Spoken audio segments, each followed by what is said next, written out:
Hey everyone, Elena here, and the article that I found that relates to this unit, it is headlined, Internet Vigilantes Falsely Link Ex-Officer to Teens Attacked.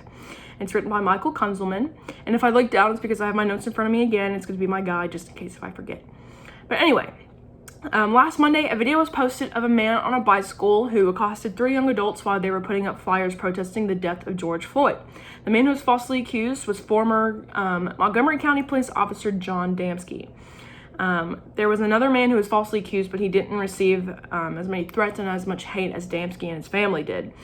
This all started when Damsky's wife was receiving threatening emails, and people were telling her she should be ashamed to be married to John.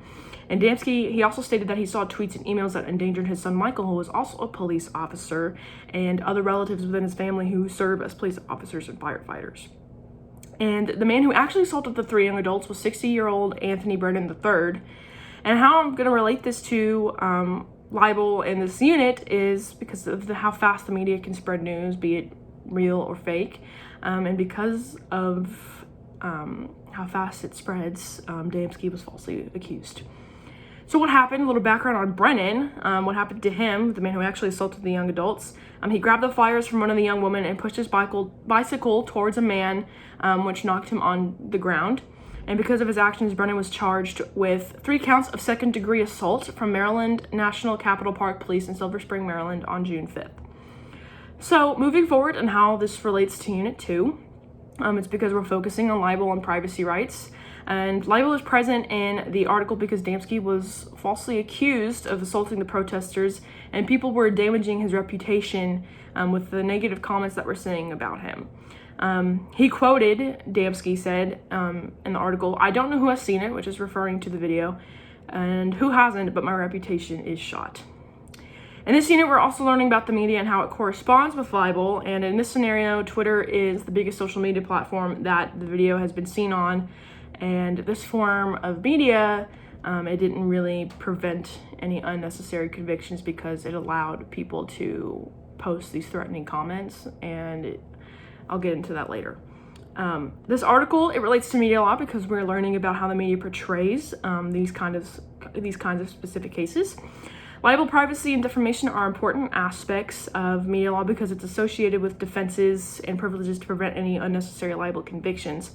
And in this article, it was mentioned that Renee Sandler, who is a longtime friend and attorney of Damsky, she offered to help him about pursuing slander, libel, and defamation claims against Twitter users and others who harassed his family. So going off of that, in my opinion, if I were Damsky and his family, I would file against Twitter for allowing all these hateful and threatening comments to be posted along with the people who threatened his family. But I also would want to do it just because there are other people out there who attack others, if you know what I mean. So that's what I would do if I were his family. But also as a reporter, I would actually want to write an article about how social media platforms should automatically ban accounts that give off any threatening or personally attacking comments towards a person.